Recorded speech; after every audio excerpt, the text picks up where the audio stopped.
آخرکار موسی په حق باندې ورسېدو او موسی خپل سا ورکړله. انا لله و انا الیه راجعون. د موسی غلطي صرف او صرف دا و چې هغه په پښتونخوا کې پیدا شوی و. د موسی غلطي صرف او صرف دا و چې هغه په پاکستان کې پیدا شوی و.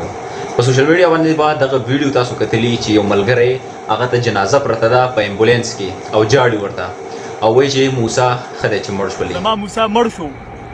ستا د پېښور په هغه پلازمینه کې چې یو آی سی یو کې یو بیډ هم نه و چې موسی یې پې سملولی وی د هغه ټریټمنټ یې کړی وی. ستا اوده قامه خر قامه موسی مړ ښه دی قامه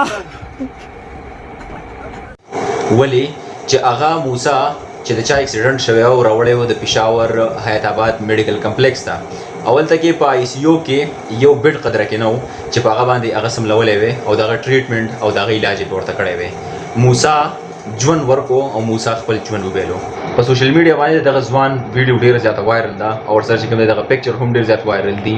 څومره یو ښایسته ځوان و. دغه قصه نن د موسی سره وشوله، دغه قصه سبا زما سره هم کېدلی شي، دغه قصه ستا سره هم کېدلی شي ځکه چې موږ په دې ملک کې ژوند کوو، موږ په دې ملک کې اوسېږو. نه صرف دغه موسی ځوان بلکې دغه شانته کې ډېر ښایسته ځوانان، ماشومان او بوډاګان، زنانه هم دغه شانته کې وفات شوي دي چې د فیسیلیټیز کمی په هسپتالونو کې او په دې پښتونخوا کې دغه بدقسمته ځوانان پیدا شوي، بدقسمته دغه ماشومان پیدا شوي او دغه زنده سري کوم چې انسانان دي دا پیدا شوي هغې ته دغه شانته کې کمی په دې پښتونخوا کې. د موسی په کور کې به نن حال څه د موسی د خلکو به صورتحال څه هغه تاسو امیجن کولی هم نشئ، هغه تاسو سوچ هم نشئ کولی. دا الله مکه په چا باندې هم الله پاک داسې حالات نه راولي، خو دا حالات په چا باندې راشي هغې ته د دې خبرې ښه اندازه کېږي. اوس نور کسان د دې موسی دا خبره د بل څه هم لینک کوي چېرې د موسی هاسټل ته سره باب راوړی بیا هغې پرېنښودو او بیا هغه بهر راووتو هغې اکسیډنټ وشو.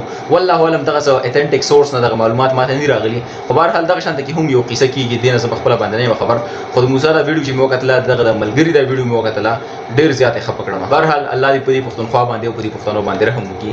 ملاویږو نوې ویډیو کې تر هغه ته مال راکړي اجازت. د الله په امان.